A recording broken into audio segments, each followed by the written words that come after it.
to begin with breaking developments in the Middle East. And good morning to you. This is the National News Desk, America's News Now. I'm Jan Jeffcoat. We want to now welcome our charge viewers live with us on the East Coast and recorded on the West. Overnight, U.S. and Israeli defense systems intercepted another wave of missiles fired by Iran as Operation Epic Fury does enter a new phase. U.S. Central Command confirming the scale of this campaign. According to CENTCOM, the operation has already successfully taken out 2,000 targets across the region. More than 17 Iranian ships have also been destroyed, leaving Tehran without any operational naval assets. But Iran still firing back. CENTCOM reports Iran has launched more than 500 ballistic missiles and 2,000 drones. Angela Brown joining us now from the live desk with the latest on the ground this morning. Good morning to you, Angela. I know we're waiting for a press conference right now on the war in Iran. The numbers, though, really staggering. This is not slowing down anytime soon. Right. In fact, it's only, getting even stronger. Those numbers really illustrate how much American firepower there is not only on the ground but in the region. And the fact that America's in this for the long haul. You're right, Jan. We are standing by for this press release to start any moment. You can see everything is set up in the room right behind me at the Pentagon. We expect to see Pete Hegseth and other members of the military there giving us an update regarding what is going to happen on the ground during this press conference. Now, the update is being given, of course, by Pete Hegseth. Once again, you're also going to see the chairperson, the chairman of the Joint Chiefs of Staff. You have Lieutenant General Dan Caine. This update comes as the U.S. and Israel, of course, have been bombarding Iran with so many military aspects. We're talking missiles, drones, you name it. Here are some of the stories we're tracking at this hour. Smoke could be seen rising from Beirut's international airport as Israel continues to hit Hezbollah targets across the country. You're also learning that NATO defenses intercepted a ballistic missile launched from Iran before it entered Turkey's airspace. In fact, here comes Pete Hegseth. Let's listen in.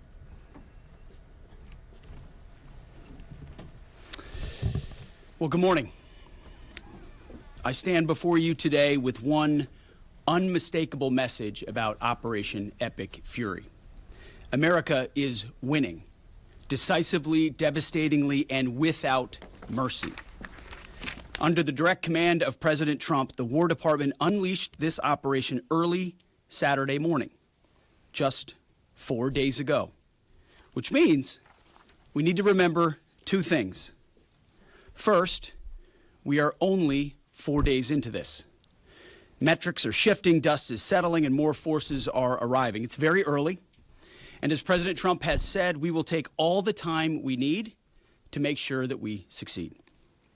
Second, we are only 4 days into this, and the results have been incredible. Historic, really. Only the United States of America could lead this, only us. But when you add the Israeli Defense Forces, a devastatingly capable force, the combination is sheer destruction for our radical Islamist Iranian adversaries. They are toast, and they know it. Or at least, soon enough, they will know it. And we have only just begun to hunt, dismantle, demoralize, destroy, and defeat their capabilities, just 4 days in. Starting last night and to be completed in a few days, in under a week, the two most powerful air forces in the world will have complete control of Iranian skies, uncontested airspace. I hope all the folks watching understand what uncontested airspace and complete control means. It means we will fly all day, all night, day and night, finding, fixing, and finishing the missiles and defense industrial base of the Iranian military, finding and fixing their leaders and their military leaders, flying over Tehran, flying over Iran, flying over their capital, flying over the IRGC, Iranian leaders looking up and seeing only U.S. and Israeli air power every minute of every day until we decide it's over. And Iran will be able to do nothing about it. B-2s, B-52s, B-1s, Predator drones, fighters, controlling the skies, picking targets. Death and destruction from the sky all day long. We're playing for keeps. Our warfighters have maximum authorities granted personally by the President and yours truly. Our rules of engagement are bold, precise, and designed to unleash American power, not shackle it. This was never meant to be a fair fight, and it is not a fair fight. We are punching them while they're down, which is exactly how it should be. Thus far, Operation Epic Fury has delivered twice the air power of shock and awe of Iraq in 2003, minus Paul Bremer and the nation building. The campaign has 7 times the intensity of Israel's previous operations against Iran during the 12-day war, 7 times. And as President Trump said, more and larger waves are coming. We are just getting started. We are accelerating, not decelerating. Iran's capabilities are evaporating by the hour, while American strength grows fiercer, smarter, and utterly dominant. More bombers and more fighters are arriving just today. And now, with complete control of the skies, we will be using 500-pound, 1,000-pound, and 2,000-pound GPS and laser-guided precision gravity bombs, of which we have a nearly unlimited stockpile. We used more exquisite standoff munitions at the start, but no longer need to. Our stockpiles of those, as well as Patriots, remains extremely strong. The enemy can no longer shoot the volume of missiles they once did, not even close. And the chairman will lay out some of those percentages. So our air defenses and that of our allies have plenty of runway. We can sustain this fight easily for as long as we need to. And as I said yesterday, we set the terms. Now, you may not see much of it because the IRGC shut off the internet to the entirety of the country. They blind their people on purpose, just like they kill their own on purpose. Much was made of the volume of missiles Iran was able to shoot in the first few days. And sadly, as we projected, a few got through and killed 6 of our best, who will hopefully arrive home soon. We will avenge them, no doubt. But I liken Iran's predicament to a football team who scripted the first 20 plays of a game. The team knew what plays to run because their first few drives were scripted. But now that the game has started and the blitz is on, they don't know what plays to call, let alone how to get in the huddle and call those plays. Iran's senior leaders are dead. The so-called governing council that might have selected a successor, dead, missing, or cowering in bunkers, too terrified to even occupy the same room. Senior generals, mid-level officers, enlisted ranks, they can't talk or communicate, let alone mount a coordinated and sustained offensive. That's not great for morale. The Iranian Air Force is no more, built for 1996, destroyed in 2026. The Iranian Navy rests at the bottom of the Persian Gulf. Combat ineffective, decimated, destroyed, defeated, pick your adjective. In fact, last night, we sunk their prize ship, the Soleimani. Looks like POTUS got him twice. Their Navy, not a factor. Pick your adjective, it is no more. In fact, yesterday, in the Indian Ocean, and we'll play it on the screen there, an American submarine sunk an Iranian warship that thought it was safe in international waters. Instead, it was sunk by a torpedo. Quiet death. The first sinking of an enemy ship by a torpedo since World War II. Like in that war, back when we were still the War Department, we are fighting to win. Also, yesterday, the leader of the unit who attempted to assassinate President Trump has been hunted down and killed. Iran tried to kill President Trump, and President Trump got the last laugh. Now, this is not a mission accomplished situation. This is simply a reality check. The combination of U.S. and Israeli intelligence and combat power will control Iran, and will control it soon. Sure, Iran will still be able to shoot some missiles and still be able to launch one-way attack drones at civilian targets, and their proxies will attempt to attack our embassies, bases, and soft targets.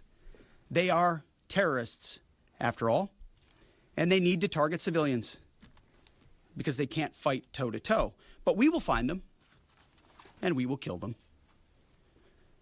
This is what the fake news misses. We've taken control of Iran's airspace and waterways without boots on the ground. We control their fate.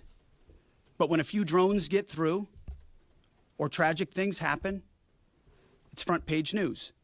I get it. The press only wants to make the president look bad, but try for once to report the reality. The terms of this war will be set by us at every step. As I said Monday, the mission is laser focused. Obliterate Iran's missiles and drones and facilities that produce them, annihilate its navy and critical security infrastructure, and sever their pathway to nuclear weapons. Iran will never possess a nuclear bomb, not on our watch, not ever. And this is why President Trump's moral clarity on Iran today is so vital. Unlike the past, where vague red lines and endless negotiations let Iran fund terror and inch ever so slightly toward a bomb, this president sees the threat plainly and acts decisively. No more half measures, especially when Iran is at its weakest. No more letting Tehran play for time while our people pay the price. His leadership ensures that we finish what we start and that we protect our warfighters by crushing the enemy before they can strike again. Our offensive operations, refined through months of relentless preparation, are unstoppable. And our defensive efforts are unprecedented. We have from the start put the protection of our troops ahead of everything else. Before we very publicly built up offensive combat power, we quietly ensured that our defensive posture and power was in place. And as we built up offensive combat power, we moved the vast majority of American troops, over 90% of Americans that were on our bases, what we say off the X, out of the range of Iranian fire. Our defensive shield is equally formidable, the most sophisticated air and missile defense network ever fielded. Thousands of Iranian missiles and drones have been intercepted and vaporized. Tens of thousands of American and allied lives protected. We have pushed every counter-UAS system possible forward, sparing no expense or capability. And like I said, this does not mean we can stop everything, but we ensured that the maximum possible defense and maximum possible force protection was set up before we went on offense. In closing, as President Trump told German Chancellor Merz yesterday, Iran negotiated in bad faith, stalling, scheming, and preparing to strike. And we acted decisively to defend our people, our interests, and our allies. President Trump took bold action, putting America first, the kind of bold action that the American people elected him to execute. To our steadfast partner, Israel, your mission is being executed with unmatched skill and iron determination. Fighting shoulder to shoulder with such a capable ally is a true force multiplier and a breath of fresh air. We salute your courage and your contribution. 4 days in, we have only just begun to fight. America fights to win, and in Operation Epic Fury, we are. May God's providence cover and protect our troops always. And with that, I turn it over to the chairman. Thank you, Mr. Secretary, and good morning, everyone. Thank you for being here. I'm here today to provide the American people and those of you in this room an update on Operation Epic Fury. First, it's with profound sadness and gratitude that I share the names of 4 of our 6 fallen heroes, all from the 103rd Sustainment Command, U.S. Army Reserves out of Des Moines, Iowa. Captain Cody Cork, Sergeant First Class Noah Tegens, Sergeant First Class Nicole Amore, and Sergeant Declan Cody. To the families of our fallen, we grieve with you today, and we look forward to welcoming your family members home at Dover in the coming days. Out of respect for the other families, we'll withhold the release of their names until next of kin notification is complete. And either myself or Admiral Cooper will release those names as soon as we can ensure that all of those families have been properly notified. To our Gold Star families, to our wounded warriors and their loved ones, we will never forget your sacrifice. Our nation stands with you, and we are eternally grateful for your courage, your resiliency, your devotion to this mission and to our nation. As the Secretary said, we're 4 days in, 103 hours into this campaign. The operation was again launched with clear military objectives designed to dismantle Iran's ability to project power outside of its borders, both today and in the future. First, we are targeting and eliminating Iran's ballistic missile systems to prevent them from threatening the U.S. Forces, partners, and interests in the region. Second, we are destroying the Iranian Navy, degrading its capacity, capability, and ability to conduct operations, not just in the Central Command AOR, but as the Secretary showed in the video, around the world. Third, we're ensuring Iran cannot rapidly rebuild or reconstitute its combat capability or combat power, and those phases will begin as the campaign continues. As of this morning, U.S. Central Command is making steady progress. Iran's theater ballistic missile shots fired are down 86% from the first day of fighting, with a 23% decrease just in the last 24 hours. And their one-way attack drone shots are down 73% from the opening days.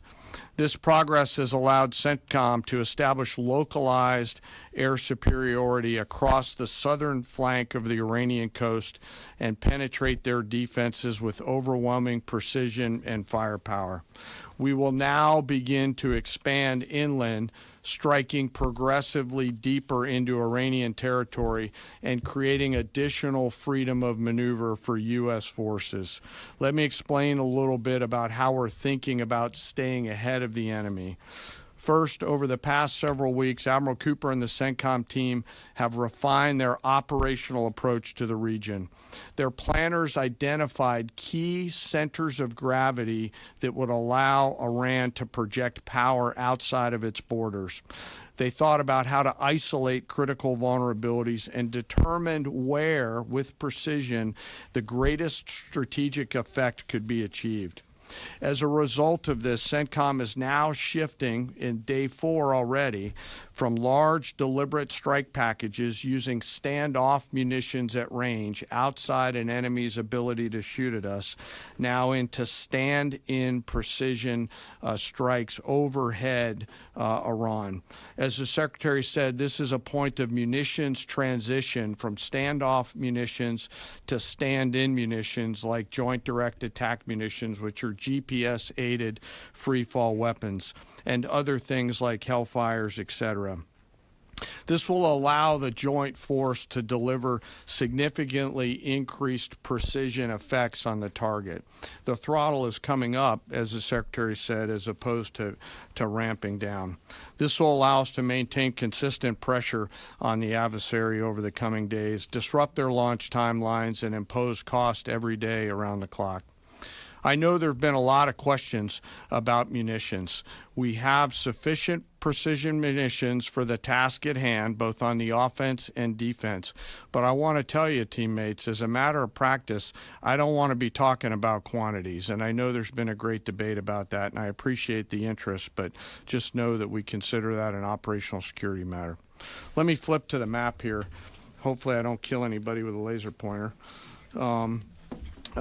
As I mentioned earlier, and for you with the camera right there, my friend, I hope I don't ricochet off and hurt you. Over the initial days, the U.S. Joint Forces continued to attack and attrit ballistic missile capabilities as well as integrated air defense capabilities along the southern axis. Along the northern axis, Israel and the Israeli Air Force has predominantly been working integrated air defense targets along the northern flank, as well as medium-range ballistic missile capability as well. From the sea, the USS Ford has continued to project combat power here, as well as the bomber pulses that we talked about in the opening days of this briefing. Along the southern axis, the USS Abraham Lincoln Strike Group is. And you've been listening to War Secretary Pete Hegseth and General Dan Caine providing an update on Operation Epic Fury happening right now in the Middle East, with Hegseth saying that Iran is toast and they know it. We're going to be right back with the news conference live in just a few minutes.